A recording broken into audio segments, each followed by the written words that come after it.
கர்த்தாவே, என் சத்துருக்கள் எவ்வளவாய் பெருகியிருக்கிறார்கள்.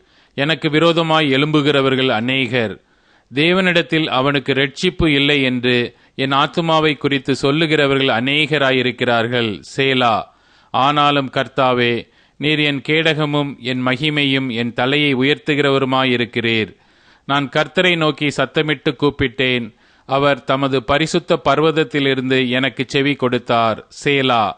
நான் படுத்து நித்திரை செய்தேன், விழித்துக் கொண்டேன். கர்த்தர் என்னை தாங்குகிறார். எனக்கு விரோதமாக சுற்றிலும் படையெடுத்து வருகிற 10,000 பேருக்கும் நான் பயப்படேன். கர்த்தாவே, எழுந்தருளும். என் தேவனே, என்னை இரட்சியும். நீர் என் பகைஞர் எல்லாரையும் தாடையிலே அடித்து துன்மார்க்கருடைய பற்களை தகர்த்து போட்டீர். இரட்சிப்பு கர்த்தருடையது. தேவரீருடைய ஆசீர்வாதம் உம்முடைய ஜனத்தின் மேல் இருப்பதாக. சேலா.